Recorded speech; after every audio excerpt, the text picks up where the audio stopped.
Nous avons un quart d'heure, 20 minutes pour discuter un peu de ce que nous venons de voir et de la présentation que vous avez faite de votre parcours.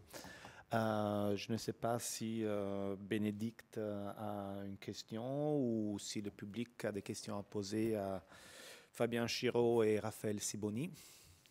Oui, là-bas. J'aurais juste voulu avoir quelques mots un peu sur le travail du son, en fait, de comment est-ce qu'il est envisagé, quel rôle il joue sur ça. Enfin, Oui, est-ce c'est que, vrai, ouais. c'est important parce que en fait, souvent on l'explique un peu avant pour expliquer, et là on l'a occulté. Pour le dire très très brièvement, c'est en fait ce qu'on entend au son, c'est la même chose qu'on voit à l'image. Donc, on a enregistré le son donc en très haute résolution à 192 000 Hz. Et en fait, ensuite, on a étiré le son au même ratio que l'image, donc on l'a ralenti 100 fois. Et ce qu'on a décidé de faire, en fait, c'est que habituellement, quand on ralentit le son, en fait, donc si on est à 192 000 Hz, il y a 192 000 samples par seconde. Et du coup, en étirant en fait les samples, habituellement, les logiciels interpolent en fait pour lisser les échantillons. Et en fait, on a développé un petit programme qui permet d'étirer les samples en laissant des espaces vides entre les samples. Et donc, ce qu'on entend, cette sorte de raclement, en fait, proche un peu du drone au final, c'est en fait, ce qu'on entend, c'est la limite en fait, technique de l'enregistrement qu'on a effectué. Et on entend vraiment chaque espace vide entre les échantillons. ce qui reprend ce qu'on voit à l'image, c'est-à-dire le moment où sont filmées les vitrines et qu'on voit l'ondulation. En fait. On rentre dans la fréquence parce qu'on est sous la fréquence de l'éclairage néon non calibré. Et donc c'est la même chose au niveau du son. C'est-à-dire qu'on est, ce qu'on entend, les grésillements, c'est les paquets de son, au même titre que la lumière. Parce que, pour la lumière, en fait, habituellement, quand on tourne au ralenti, on utilise des sources de lumière équilibrées qui peuvent s'aligner sur la fréquence de tournage. Et là, en fait, on a décidé de tourner avec les lumières du lieu. Donc, c'est du 50 Hz, courant électrique traditionnel. Donc, comme on est vraiment à 2500 images secondes, on voit en fait la fréquence de clignotement de cette lumière. Et ce qu'on voulait, c'était justement filmer comme ça, presque entre la lumière, entre guillemets, quoi. C'était vraiment de filmer en dessous d'un seuil de perception, et avec juste cette poussière en suspension qui était dans le musée, qui est fermé depuis plusieurs années et qui est en rénovation, qui reste une sorte d'indicateur en fait du déroulement du temps, mais qui est presque... même la poussière est presque suspendue dans le film, quoi.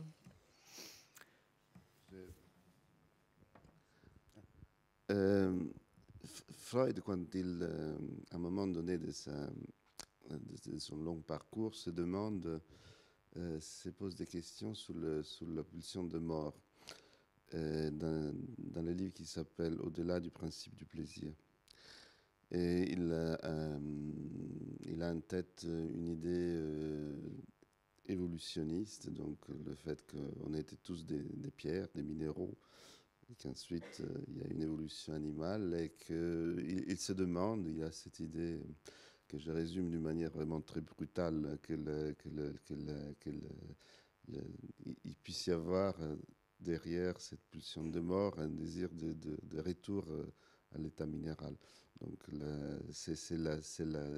c'est l'image qu'il utilise. Après, je voulais vous la soumettre pour avoir votre commentaire. Oui, avant ça, peut-être sur la question du minéral, c'est vrai que, comme beaucoup d'autres personnes aujourd'hui, on se questionne sur ce que voudrait dire un monde sans nous. Et évidemment, le musée, un monde sans nous, véritablement, c'est-à-dire un monde où il n'y aurait aucune corrélation de nos subjectivités, de nos sensations avec le monde. Évidemment, le minéral, pas forcément celui-ci, mais un minéral, certaines pierres renvoient à un monde qui était avant toute corrélation, avant qu'il y ait même du vivant. Ça, c'est un philosophe comme Kantan Miyasu nous parle beaucoup de ça. Et donc ça, c'est vraiment un point de départ aussi pour notre film, cette idée que le musée de minéralogie, c'était une manière de dompter, ou l'invention du musée moderne comme ça, et des collections, c'était une manière de dompter et de mettre à notre échelle, à notre mesure, quelque chose qui est en soi, le minéral, totalement en dehors de nos échelles. Et que à certains moments dans nos existences, lors d'un tremblement de terre, où le minéral rentre à notre échelle, il y a une collision comme ça d'échelle. Et je pense que, d'une certaine manière, le film est plus une butée sur comment est-ce qu'on peut projeter nos existences vers cette indifférence-là. Comment est-ce qu'on peut rétroverser le musée, dire que finalement peut-être que c'est le moment où le musée, ou tout ce qu'on avait été imaginé comme la forteresse d'une certaine subjectivité, se met à se rétroverser, et où des temps indifférents à notre présent montent en lui, quoi. Ça, voilà, je réponds pas du tout à la question sur Freud, mais peut-être que ça appartient, il faudrait que je lise sur son rapport au minéral, mais je crois que notre approche du minéral, du moins dans cette série-là, c'est celle que je viens de dire. La réponse aurait pu être aussi donnée au colloque qui se déroule à côté de nous sur le cinéma au musée. Non, elle aurait pu être retransmise là-bas aussi. Bernard?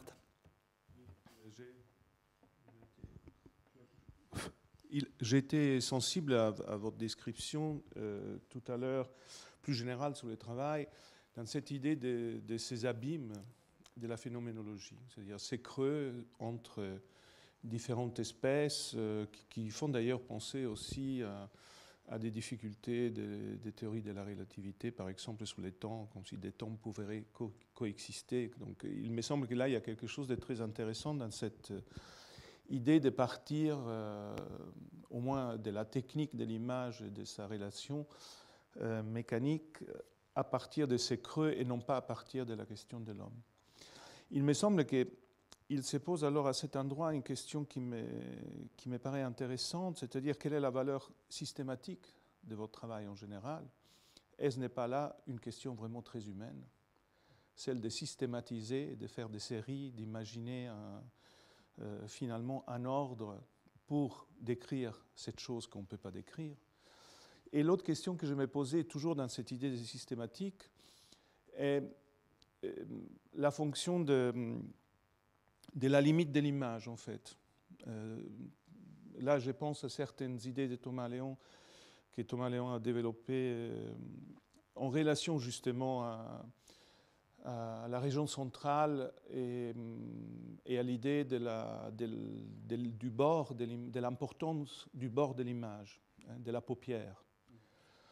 Et ça m'a fait penser aussi qu'il y a une relation vraiment très différente, perceptive, tout simplement perceptive, qu'à voir avec ces creux que vous décrivez ou ces abîmes, et que la région centrale finalement est axée, elle est vissée au sol.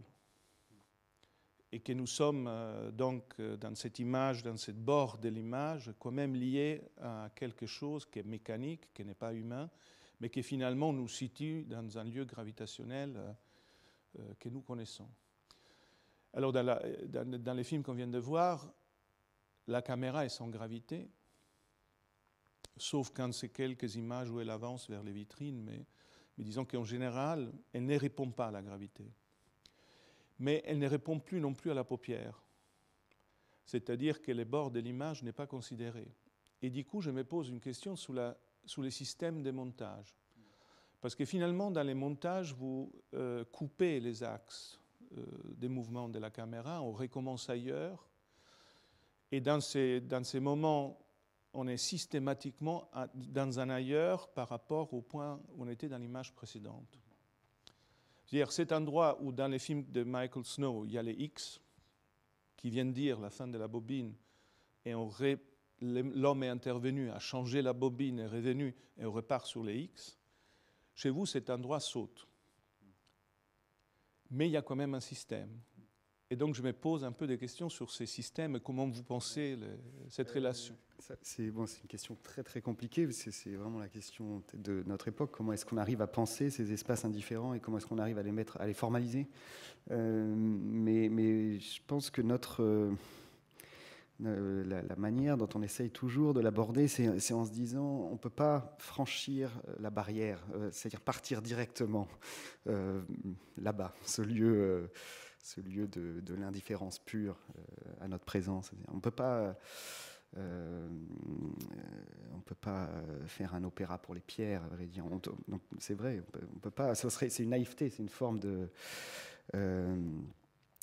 Et je pense que c'est-à-dire entre cette globalité différente et la localité de nos subjectivités, on ne peut pas franchir et se déverser entièrement dans le global. Comme ça.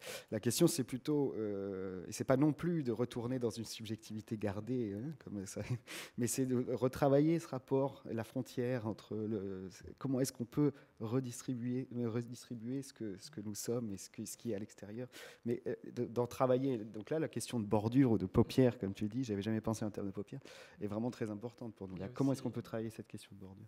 Je pense qu'il y a aussi cette citation de Godard, en fait, qui nous a beaucoup fait réfléchir, qui, j'imagine, ne doit pas être de lui, mais on va dire que c'est Godard, quand il dit qu'avec le microscope, on a vu l'infiniment petit, avec le télescope, l'infiniment grand, et que le cinéma, en fait, ça serait l'infiniment moyen. Le caméscope, c'est l'infiniment moyen. C'est-à-dire l'endroit des relations entre les hommes, en fait. Et du coup, là, en fait, c'est intéressant parce que c'est vraiment un infini par le centre. Et du coup, je pense que cette question nous a intéressés parce que là, il n'y a plus de bordure, justement, au sens où on l'entend, il n'y a pas de finitude. Et du coup, pour nous, on essaye toujours d'explorer, en fait, des formes de démesure depuis cet infiniment moyen qu'est le cinéma, en fait.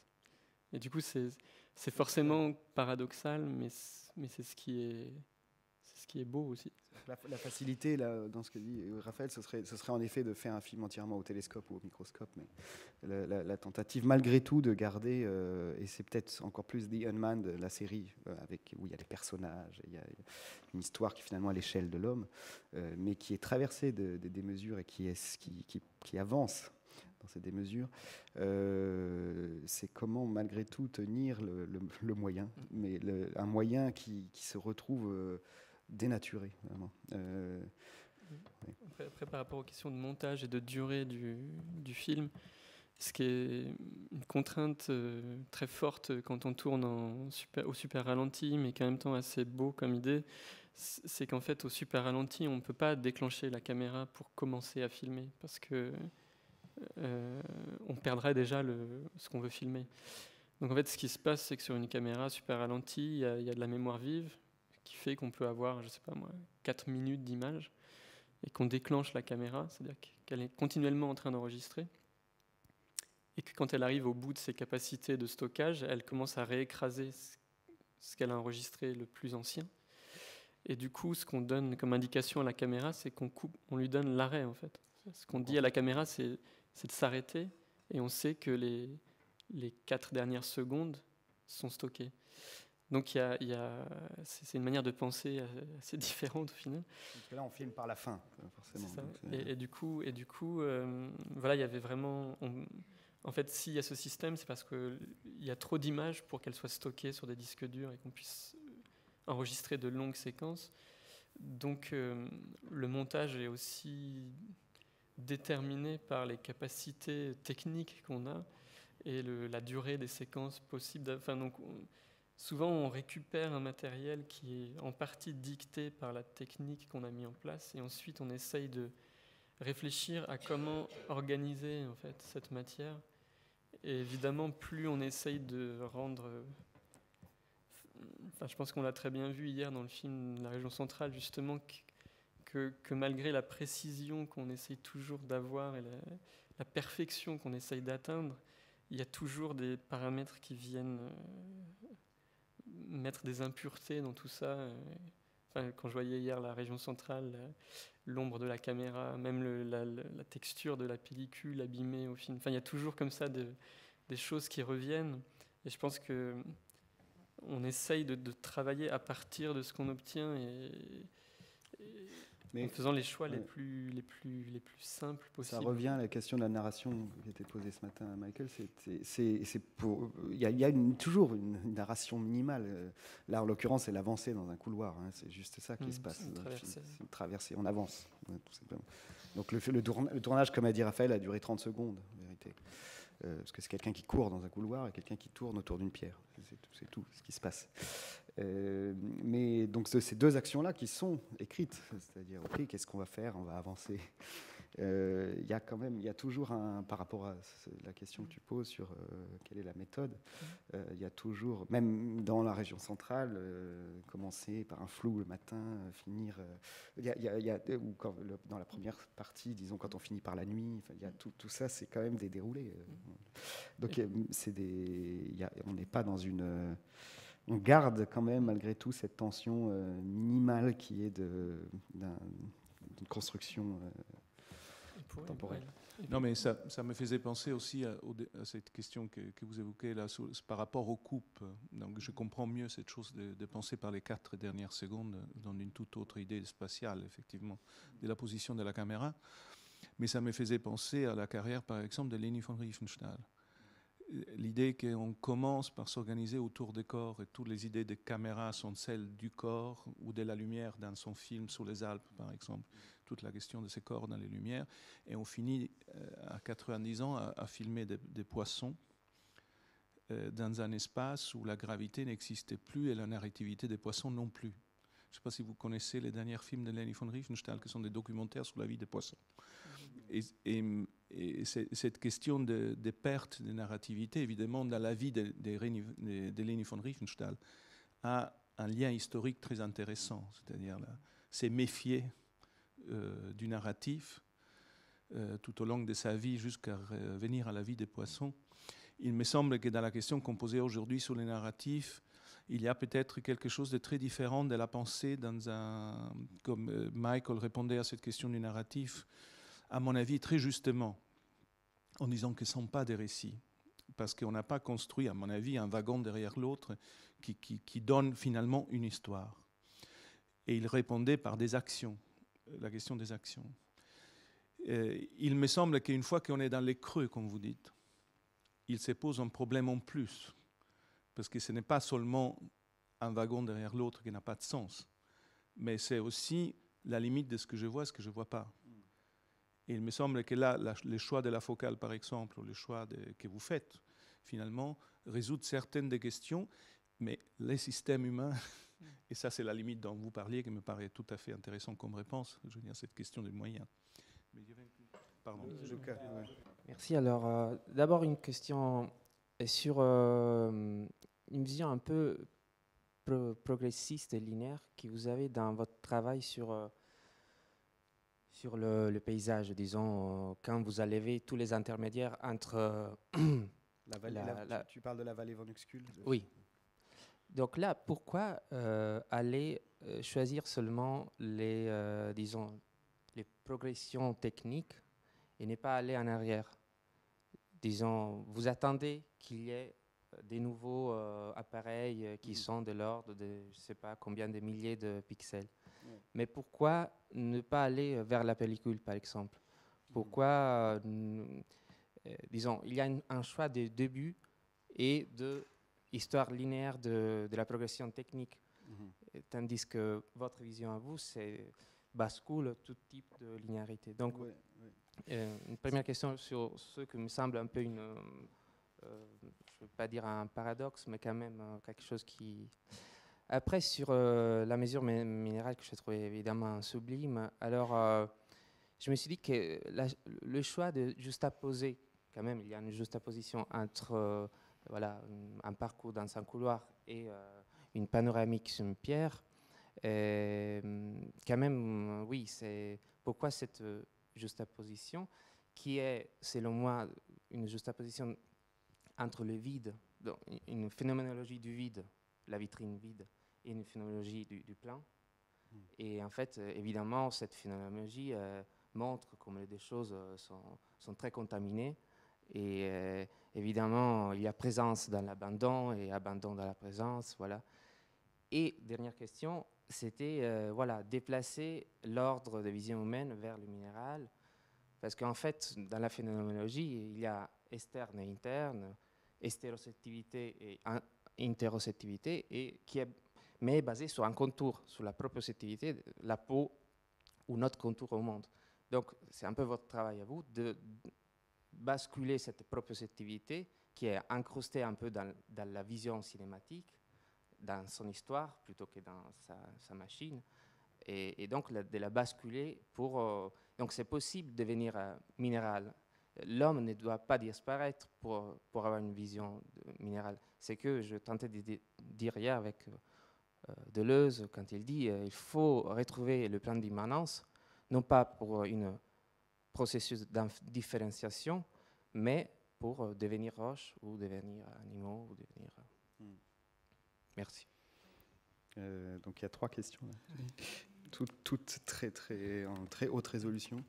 Ce qui est bien, c'est que tu auras oublié les 2 autres. J'ai noté. Non, je sais. De toute façon, je vais répondre comme les politiciens, c'est-à-dire à côté.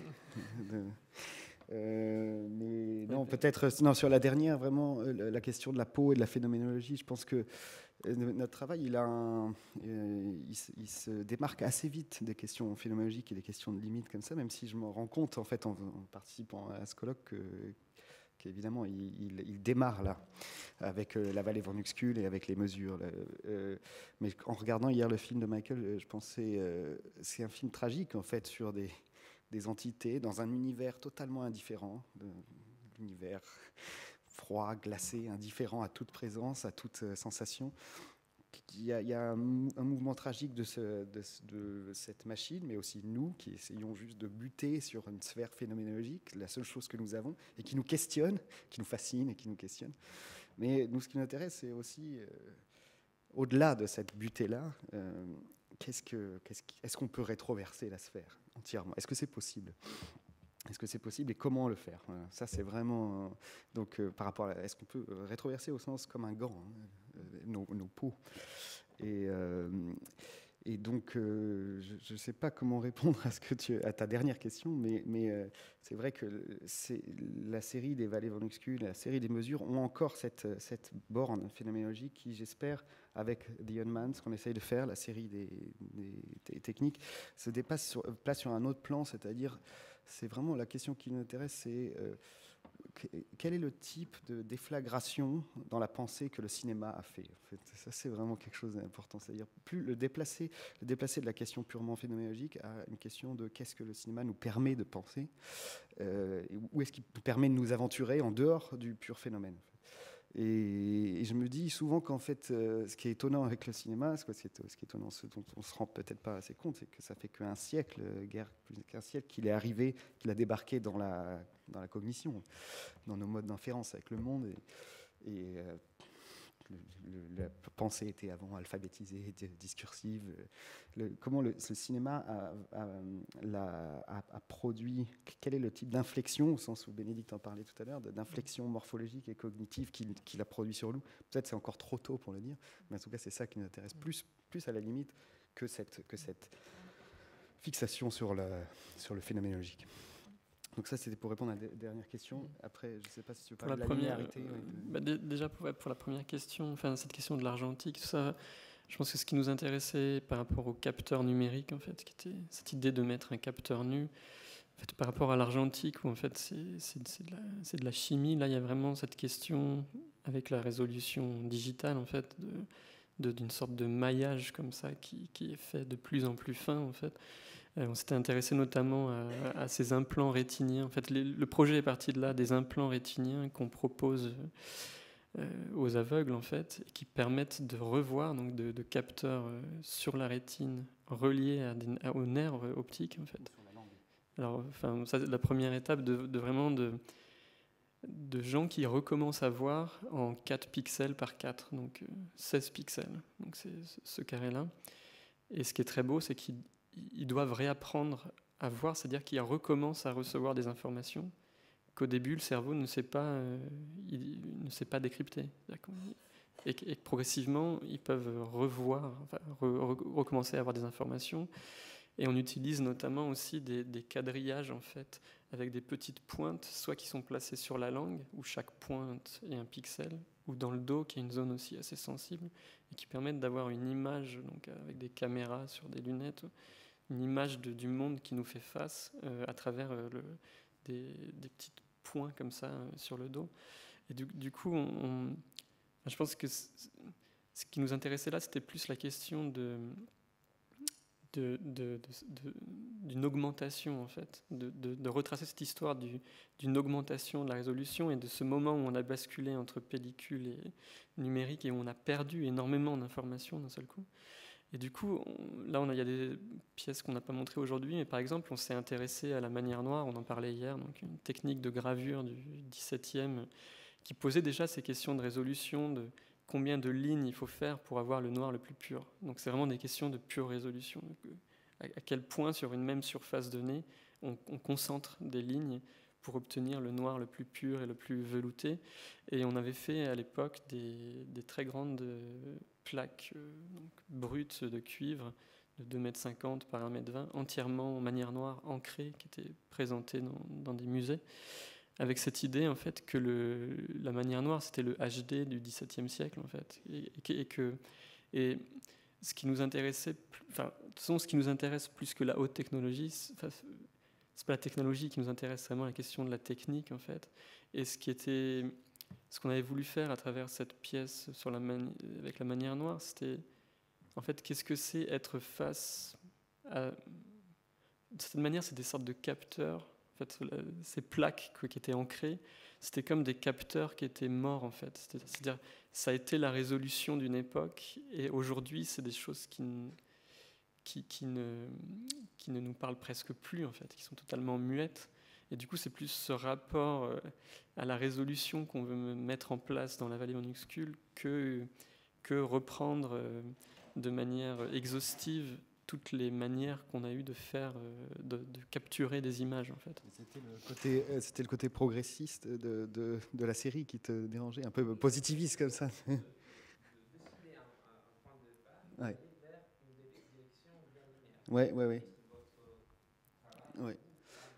Oui, cette série-là, elle est comme ça, ouais, jusqu'à atteindre le point de rupture dont parlait, dont parlait Raphaël. Mais juste... On a quantifié, c'est traduit en quantité. Enfin, c'est pour ça qu'on est parti de là, parce que c'est le premier moment où on a donné une valeur à des points dans l'image. Oui, c'est vraiment c'est une pure quantité en fait.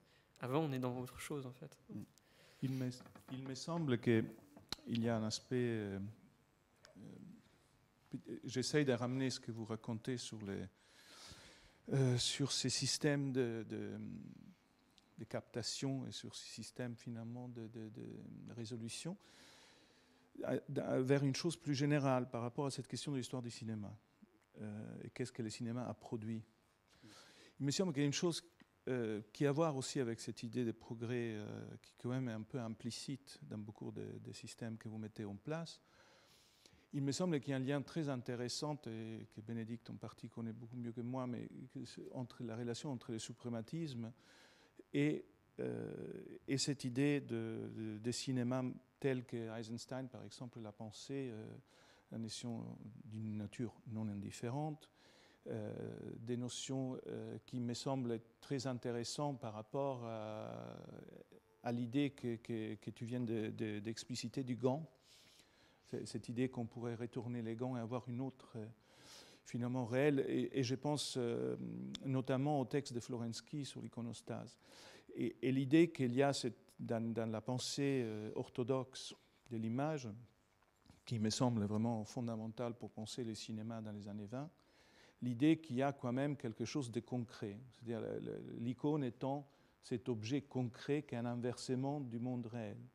Et sa surface est finalement une surface des pixels, on pourrait dire aujourd'hui. C'est-à-dire une surface des réceptions, cette fonte d'or étant les réceptacles de cet autre ailleurs, cette autre dimension, cette chose qui se trouve au-delà de l'abîme qu'on ne peut pas voir, en fait. il me semble que la question de la phénoménologie peut-être pourrait se poser plutôt comme une question du concret. Parce que ce que vous dites sur les résolutions, sur les machines, sur l'optique, il me semble qu'il y a une question qui pourrait se penser à partir de qu'est-ce qu'est la trace concrète, mais dans le sens non simplement non cette idée des années 50, je veux dire, d'un concret matérialiste, mais d'un concret plongé aussi dans une dimension qui tient compte de l'ailleurs potentiel comme celle du suprématisme. Oui. Moi, je peux essayer là, de répondre, ou plutôt de prolonger ce que tu dis sur la question qui nous intéresse beaucoup, dont on parle souvent de l'épigénétique, en fait, et de la manière dont le cinéma, dont on peut envisager la déflagration épigénétique du cinéma. En épigénétique, on donne toujours cet exemple très connu de une souris est prise dans une expérience pavlovienne de base où on l'expose à un gaz auquel normalement elle ne réagit pas, mais on lui met un choc électrique et donc quand elle sentira ce gaz à nouveau, elle réagira.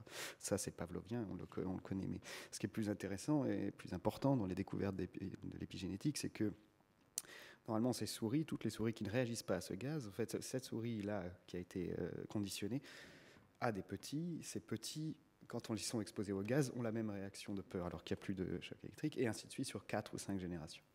Et nous, on se dit souvent, quel est le type de gaz et de choc électrique qui a produit le cinéma. Il est trop tôt, le cinéma, c'est quoi, 3 ou 4 générations d'hommes ont vécu le cinéma. Mais la première projection du cinéma, c'est un type de choc électrique.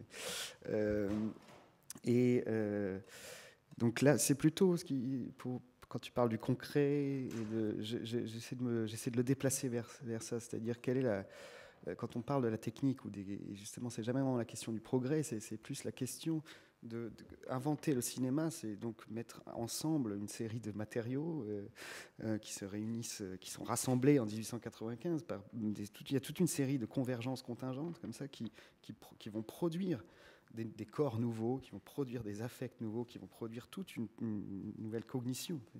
Et c'est cet agencement concret et matériel qui sont vraiment, on peut le voir comme un plan morphologique qui est plissé comme ça, et avec une certaine orientation du plan.